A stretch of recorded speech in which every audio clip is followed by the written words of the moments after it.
And we're live, hopefully.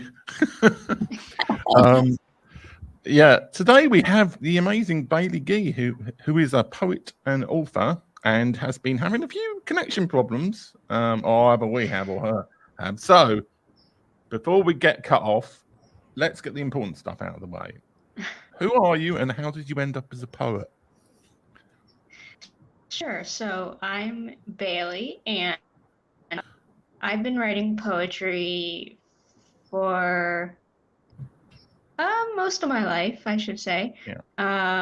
And I write poetry based on my experience with mental illness and disability. Yeah, that's pretty much the important stuff. Bailey, question, because Tim and I both know quite a few writers and we find them quite intriguing, and Tim himself has written several books. What is your writing process? What does it look like? Do you journal daily? Kind of bring us through this, because this is inspiring for other people. See, I don't really have a writing process. I'm not one of those people who write every day or who journal or, whenever an idea hits me, I just kind of, write. But I find myself very lucky where I find writing poetry very easy. It comes very naturally to me.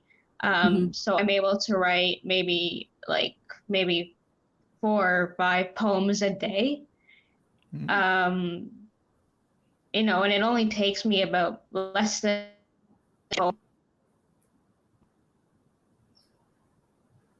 I think you cut out a bit of the end, but you said less than something or other. Maybe it's been censored by the it takes me less than 2 minutes to write a poem. Okay, so you mentioned about physical and mental disability then. So I mean, probably not the proper thing to ask, but what are the mental and physical disabilities that you suffered or suffer from, and how has that helped in terms of your writing of poetry? Is it inspired you, or have you written against it and kind of like as a rebellious kind of thing? So it's okay to ask, by the way. So I struggle with depression. So that's really the main thing that comes out in my writing is my struggle with depression, anxiety, and I'm also in a wheelchair.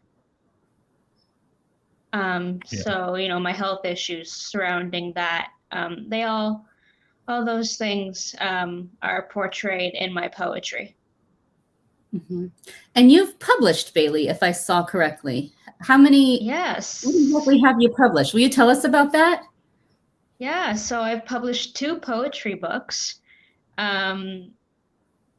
So the poetry that I have published is mostly based around my mental health. So I have 2 books. One is called The Many Personalities of Me, and the other one is called Linear. And go ahead, Tim. You go ahead. So, like, in terms of those 2 books, have they got distinct personalities? Like, is one representing one kind of angle, or is it just that you write your poems and then you just assemble them into books based on like how often you write? Have you got any kind of have they got a theme to either of the books or both of them? Yes, actually, both books are very different. The first one, The Many Personalities of Me, is I just put everything all out there, the hard stuff about my mental health and what it's like to struggle with mental health issues, and the hard days and, that kind of stuff. I just put that all out there on the table. So the first book is really an inside look at what it's like to struggle with mental health issues.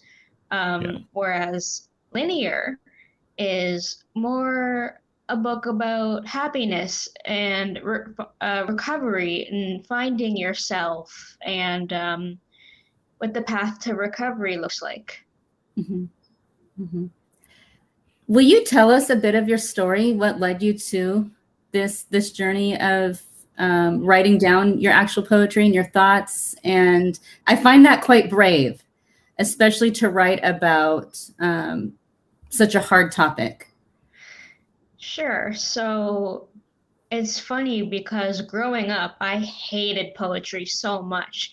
And I told myself I was never going to write poetry ever. But it was a high school English teacher who told me, you know what? Poetry doesn't necessarily have to rhyme. Yeah. And it was from that moment really that I looked at poetry really different. And I was able to kind of take my experiences and really help myself by writing them down, but also helping other people, I find. And that's what really inspires me, is the helping the other people with my poetry. Have you done any live readings of your poetry? I have read a few times. Yeah, so I have read a few times in interest. I like it. Would you be willing to share a poem or a piece of writing with us?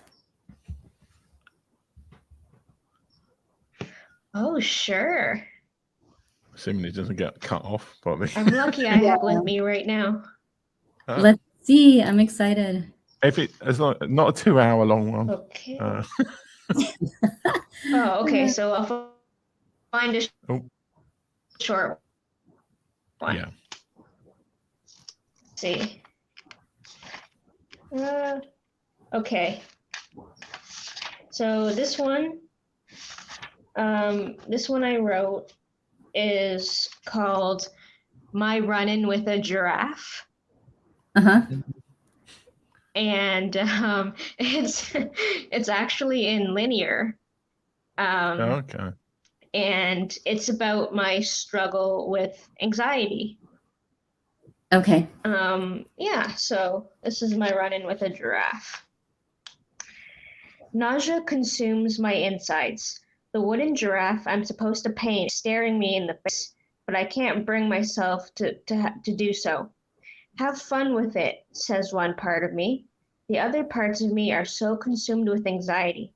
I sit face to face with this tiny wooden giraffe for what seems like hours, but it's probably only a matter of minutes. My stomach dancing the jitterbug.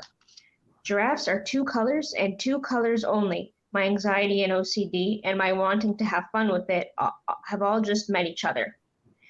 The clock making this annoying ticking sound as if to remind me that every second matters. I look for an accurate picture of a giraffe on Google and begin drawing. It has to look exactly like a giraffe. I color in the eyes, and I already screw up. But maybe I could fix it. I tried to draw eyelashes, but that makes it worse. My stomach continuing to dance around like Tessa Virtue and Scott Moyer are in there. I try hand at drawing the spots and forget about the monstrosity that I've already created. The spots have to be done just right. But wait, my anxiety wants to know. Is it a Maasai giraffe? A reticulated giraffe? Because both have different spots, and I need to know which one it is. Never mind the fact that it's a wooden sculpture from the dollar store. I draw on spots and stop, but not before I realize that my spots have made the giraffe look like a map. Again, I stop. I feel nauseous and angry. The garbage can is looking pretty good right now. For the giraffe, not me.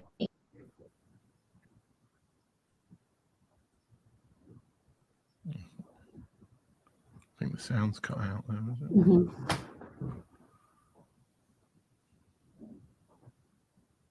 We'll wait till she pops back in here. We got most of it. Yeah. I think anyone who struggles with anxiety, which I myself included, I struggle with extreme anxiety, can relate most to this poem and also to, I'm going to guess, all of your poetry, because we have that inside struggle that we often hold within and don't really let the world see if we can help it. So to put words to things and illustrations to what we're feeling and what we're struggling with is quite brave and quite inspiring. So thank you for that, Right. Bailey. Oh, thank you. It cut out at the end, but that can be an incentive for people to buy your book, because then they can discover what the end of the what happens at the end. Yeah, exactly. I was thinking there's not many giraffes in Toronto, but then you said it was a wooden one. So we have lots of zoos. Yeah, that's true. Yeah, there might be. Actually, I have the wooden sculpture with me right beside me. Oh, I think we might want to see it. Can we see it? Can we have a sneak peek? Yeah. Oh, Oh, this interview's taking a bizarre turn. It's like it's challenging when the sound is a little off. Oh, yeah. Ooh. It's challenging when the sound is off, and that's okay because she's sharing really interesting, heartfelt. Oh, no, we don't want that one. That's the standard StreamYard thing. This is my backup one. I find it fascinating. I don't know about you, but I find it fascinating that we have so many guests on here that do struggle with anxiety. And I'm inspired by the fact that they're willing to tell their stories and share their stories. Well, it's interesting because just the sheer number of people I'm meeting now. I mean, I think it's always the case that people have had anxiety or had mental health issues. It's just that now people are coming out of the woodwork with their stories. And saying me too, which is a big deal because part of anxiety is holding so much within. And so just being able to share and get it out is inspiring in itself. And it helps us know we're not alone. That's helpful for me to know. Hopefully, she probably did what I did this the other day. I knocked since I've installed Windows 11 on my PC. It's cut out occasionally, so I was worried that I might cut out, but hopefully our phone's not running out of power. Yeah, James said it's a really powerful poem, and shame the internet isn't working. It's interesting that actually James popped on here because he's writing about men's mental health and struggles, and it's just the more we can write about it, the more we can talk about it from all angles, the more people know they're not alone. And that's why stories are so powerful and poetry is so powerful. I think I'm thinking of Jeremy Mark Rich because he's also a poet. He was one of our guests that I find extremely inspiring, and he's also. Yeah, it's interesting in terms of. We have a comment, and it's from. There he is. Yeah. Well, hopefully she'll come back. Hopefully we've not offended her by not paying her poeming. But it was the internet that cut out. It wasn't us. It wasn't. Remember when we first started and my internet was just horrible because so many people were doing live shows and my boys were on the internet. James is saying maybe there's more acceptance of mental health and places to go to. Well, I mean, it was even 20, and it still is in some industries. I mean, I think in finance, people give lip service to mental health, but in reality, they don't care. Our friends are popping in, Tim. Beth is saying we are so dependent on the internet, but she loves hearing our podcast. Yeah. Well, Beth's back in San Diego now, I think. So, Beth, you live in my neck of the woods? I didn't know this. Well, they moved to Scottsdale, and I think they're moving back to San Diego. And Beth is someone you know, correct? Yeah. So I was telling her that you were going to arrange a food tour for Social Media Marketing. We need to. And I also was saying that unless I really pestered you, probably wouldn't happen. So here's the thing. I could actually get our guest who came on, Judy the foodie, and her podcast co-host to do a food tour. And it would be phenomenal, absolutely phenomenal. And that would be actually the way to go more than anything. So if we want to, we could talk to them and do a little food tour. I was talking to someone and they said there was a beer tour at one time because San Diego is. Well, yeah. But the guy who used to run it doesn't go anymore, or didn't want to do it or something. I mean, our breweries are amazing, and they're popping up all the time. Yeah, I did the beer tour once. So there's one bar where had this little secret sort of speakeasy room. I know a lot of places do that, but it was funny because it was kind of almost like a massive sort of warehouse, and then they had this tiny room in the corner where it had that was quite interesting. A lot of our breweries are actually in what you would probably consider a massive warehouse. A lot of them are popping up in random warehouse areas, but we also have some tiny breweries in the middle of throughout San Diego. In fact, we have some in Rancho Bernardo where Beth is saying she lives in Scottsdale and Rancho Bernardo. So she lives near one of my brothers. Yeah, I'm not sure what's happened to Bailey. Probably some terrible thing with the internet and polar bear attacking. Yeah, I think, you know what we should do with Bailey? Let's promote where we can find her books, because her story will absolutely inspire others. Yeah. Based on her subjects, her topics, and where she pulls her inspiration from. Where can we find her books? Let's do that, since she's not able to be here. I think both on Amazon. Do what I'm doing. Type Bailey Gee into Amazon, and let me do a screen share. And while you're doing that, James, almost certainly going to get a comeback if I start doing screen share. So that's James has a question. He was writing a poem, and I'm going to take credit for this because he was writing a poem for me, and we discovered that British and Americans say poem differently, because when he said he couldn't find a word to rhyme with poem, I thought like poem. I say it poem, but you in the UK say it, I think, poem. Is that? Yeah. Poem. So there's an emphasis on the E, like it's La Bohème was the only thing I could think of that rhymes with poem. So. And so it is hard to rhyme with poem, but not poem. Yeah, poem. Do you really say poem? Maybe I'm the only one that says poem. Yeah. Beth, you say poem or poem? Right, poem alone is poem alone. Poem alone is going to be your new book. And we can't really do American accents based on me, because I'm not. I mean, I'm not the go-to American accent person. I think I've made up my own. But Beth is asking, how long has Bailey been writing? And I look forward to hearing from Bailey soon. Do you know, Tim? I have no idea. She's one of the few people who pitched me to be on the show. We do occasionally get people pitching to be on the show, but she was kind of like, "Oh, I'd like to be on the show," and I'm like, "Okay, it's kind of mental health related. It's a poet, not a She's poem. A writer. Do you say put rather than poet? Then no. Wait, what do you say? Poet. Poet. Let me say poet. That is no. It doesn't make any sense. Say poot. We don't say poet. Poet. We say poet. We could have Bailey back actually in a couple of because we've got a few slots spare. We've got Christina Adams, who people might see now I had on Book Chat Live next week.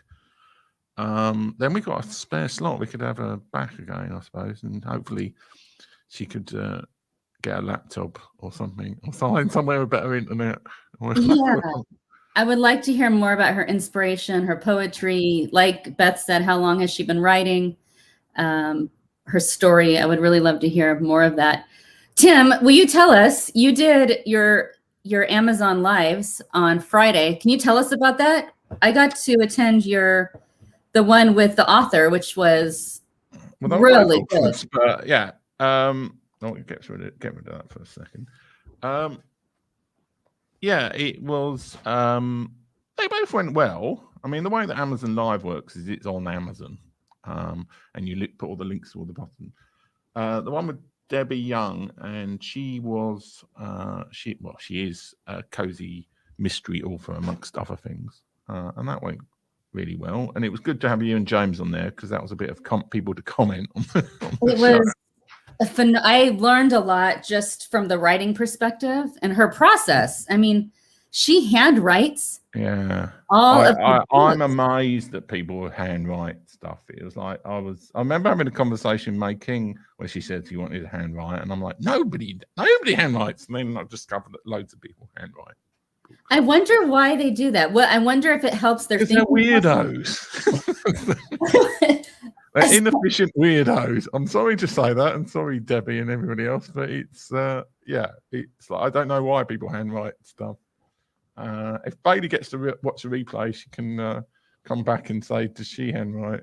Well, I think poetry is a little different though, because you tend to get like inspired and maybe just write wherever you are. But to write out an entire book. Well, yeah, I suppose the thing that puts me off it is that you've got to, at some point, key it into a computer or get into a computer something. I can understand dictation a lot more because, I mean, that's how I kind of did the last book I did. I interviewed people and then I got them all the interviews transcribed and then kind of got them all tidied up. And those are a lot of the stories in my book, Social Media Networking. Remember what my book was called. But yeah, to actually write it out by hand and then rekey it into a computer for me is a bit like, well, you're doing it twice. Well, and not only that, but she uses special pens as well. Yeah.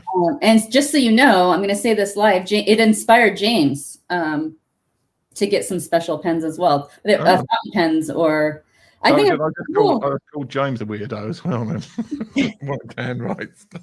He doesn't.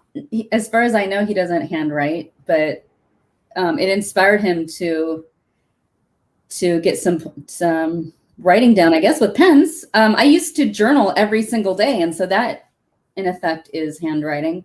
I haven't done it in years, but I find that quite fascinating. And her entire writing process, and the books that she writes sounded like really good evening type books to kind of fire and. I mean, Debbie's very much like she lives the country life in the UK and she writes about it. So, so yeah, comment from James. I heard that, Tim. Weird and proud of it. There was a speaker at Markethead Live who was going on about embracing your weird. I meant to invite her on the show, but I forgot about it. So. Please do, because to be honest, we're all a little bit weird. Yeah, no, I mean it's almost better to be weird than not weird at the moment. It's not. I mean, yeah, well, I mean, we have moved from a society where everything in the Cold War, everything was very regimented and conformity was everything. And now we're in a society where actually conformity is almost a liability. So that's my thought about that. The second interview I did at 9:00 was with Catherine Carrigan, who is somebody I know actually from I met her in Atlanta, and I met her in social media marketing world, but she's sort of like natural healer and does yoga, and so total opposite extreme to Debbie. So she recommended lots of sort of natural healing books, and quite a lot of them are quite interesting. And is she an author, or did she? Yeah, she's written like 10 books. So, oh wow! Yeah, I mean they're kind of like all to do with little book of breathing and sort of quite woo-woo really. But I mean, to be honest, I kind of like woo-woo now because you've been transformed, Tim. You know what? I want to tell you about this breathing thing. I went to something probably like what she's describing. I had never heard of this before. And with my San Diego networking group, I belong to a San Diego women's networking group. And we went to like a yoga type place. And someone did an entire hour-long breathing exercise with us. And I will tell you what, it is one of the most relaxing, healing things I've ever done in my entire life. I did not expect that. Sometimes we forget to breathe, truly. And by that, I mean, like we forget to take deep breaths, and it's amazing how healing that is. So that was fascinating to me, the whole breathing thing. What else has she written? Well, the funny thing is what I've been doing One good thing about this interview being a little bit of a car crash is I probably don't have to produce any clips from it for now. We can bring Bailey back in a couple of Are you weeks. telling me you're not producing clips of me, Tim? But I've been creating little clips of all of the Book Chat Live ones so that on Twitter I can shove out like for each of the books. But there was one about finding your soul or something, which was the most weird one that she suggested. But probably that's probably one of her best-selling ones about getting more in touch with your soul. What did she say about that? You know, I'm curious. What was go and watch the show. It's not our best of the year. I watched it. I want to know about it. Can you give me the clip notes? And she also, I mean, she actually, it's funny actually because on like I listened to the Midnight Library on, and that's a really good book, the one you recommended. On your show. It's actually free on Audible right now for some reason I don't understand. Audible's made a whole load of books free if you've got an Audible subscription. Okay, do you want a really good clip? A good clip would be, you just mentioned a story by one of our favorite authors, and he is up and coming, and he has a movie out, actually, Matt Haig. Yeah. I mean, he's... Yeah, I mean, it's kind of like, I would say it's like, it reminded me of A Wonderful Life, even though it's not really... The Wonderful Life, the film, is he's shown all the possibilities of things from him dying that don't happen because of... Well, this is kind of... She's shown every other possibility and realizes well, I won't spoil it, but she, I mean, it's kind of actually interesting to have a book that starts off with somebody's attempted suicide. It is a really good book, Midnight Library. It's perspective shifting, I think. And I so far, I've listened to at least one book that everybody's recommended on the show. Okay. So Christina Adams, it was Black Box Thinking, which is a fantastic book if you ever get the chance to read or listen to that. Okay. Where the guy talks about how the thinking in the airline industry is so different from like medical and everywhere else. Oh. And how we should be more like the airline industry, really, because if there's a mistake or a disaster in a flight, the first thing is not to blame anybody, but to try and establish what happened. Okay. It's so rare in anything in society now, especially in government and medicine, the two worst offenders. He actually starts out with a story about a major medical disaster, this woman who went under anesthetic. And because of various like social things as much as anything, they didn't properly restore her and she died from this routine thing. And as they say, like, it was because her husband was the husband of the woman who died was from the airline industry. He pushed and pushed and pushed to find out what actually happened. And because of the fact that he pushed to find out what happened, that actually brought in a whole load of new procedures into anesthesia and the rest of it that have saved like countless other people because of this implementation of black box thinking. Oh, wow. So, yeah. So I was thinking like the two books. So I've got Empire Land, which is one of the books that Debbie Young recommended on. And what was the other book? There's a couple of books that Catherine recommended that I thought were interesting. There's one about different bodies for different diets. And how you should have, like, you have to work out your body type before adopting a diet because it's going to be different. And then there's a few kind of woo-woo-y and other ones that, like, I mean, my opinion is that it's all very well to criticize and sort of poo-poo like what you would call sort of natural healing and a lot of the more woo-woo side of things, but there's so much that we don't know in terms of medicine that there's quite a lot of that that's probably right. It's just not really formulated or accepted. So yeah, I mean, that's kind of my view on it. I mean, there's obviously, I'm not sure, like, if you put a healing crystal and say that you do it on the third cusp of the eclipse of whatever, that's necessarily the reason why it works, but it might work for totally unrelated reasons. They just haven't worked out yet. Absolutely. So, well, there's a lot of holistic healing that's been going on for centuries that we're just now kind of tapping into. And that's what I find fascinating. James says, best advice during stressful times is to remember to breathe.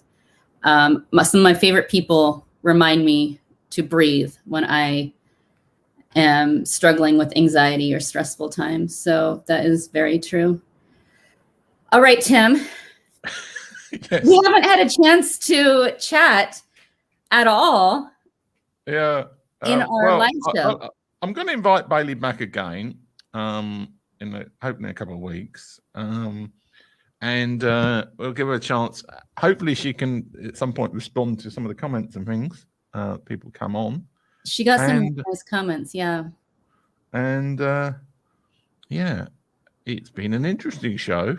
This is what live shows are all about, though. It's actually been quite entertaining. But yeah, it's a shame that she didn't get to finish her poem properly. Yeah, I want to hear more of her poetry. I want to look at her books online. So Bailey, if you're listening still, thank you for being here. We had a couple people pop in and comment about the interview. They'd love to hear more about you. So thank you. We'll go look at your books. And Tim, we haven't chatted, like I said, in quite some time. So this was fun. Yes. I don't know. I'll see if Bailey's going to come back again. I might delete this off YouTube. It'll be like the missing link. Delete it. It's funny actually. I was counting. I was thinking, are we up to? The funny thing is, we are way over show 100 if you don't consider interviews. But in interviews, we're about show 87 or something. 86. Oh wow! Should we have a party at interview number 100, or what do you? Probably. I mean, Okay. I was thinking, maybe we've gone out, but because we used to do like twice weekly shows, and we used to do all these weird travel ones that nobody watched. It's funny actually looking at the statistics on YouTube. It's kind of like, the interviews, okay, some of them don't have that many views, but then you've got all our old Thursday night shows. Nobody watches them at all. I think it's just us. So in terms of the best place to hide a dead body is on a Thursday night. Oh no, not on a live show. It gave us, you know what though? It gave us a chance to practice going live, because it's not, when you first start, it's not easy. It's quite. No, I mean, that's what I was saying to somebody. It's like, you can argue whether anybody watches your shows or not, or does it, but if you do video enough, you just get used to it. I mean, I probably should have changed my top and everything, because I think this is what I was wearing last week. But but yeah, I mean, it's you get used to video, and one way to do that is to do a show and just keep doing it. Keep doing it, keep talking, keep learning. I mean, it gets easier the more you do it. It gets when you have a co-host, it gets easier the more you do it. Yeah.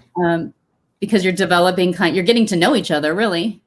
Right. And so I'm gonna play the outro and then expunge this interview off the face of the earth, or not.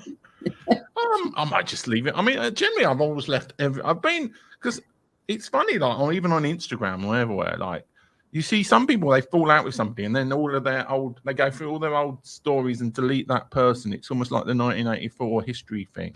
But I never do anything like that. Yeah. If I fall out with somebody, I just leave it there because it's part of the kind of record. But yeah. Absolutely. So. And actually, why don't you just leave it up? There's no reason not to. Yeah.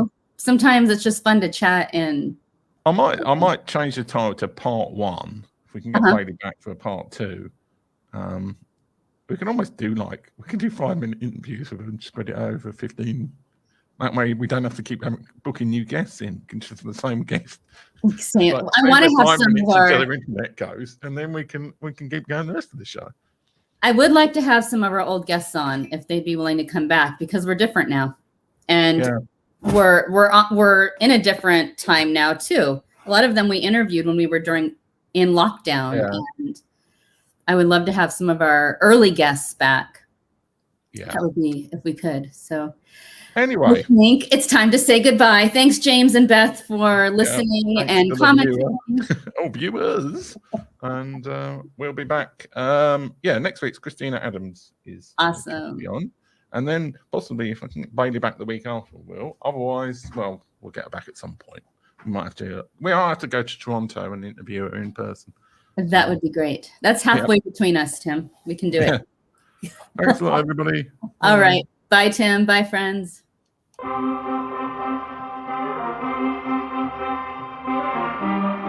this is terrifying for me. I've made more money in the last 3 years than I did in the previous 7. Cliche shit, you know.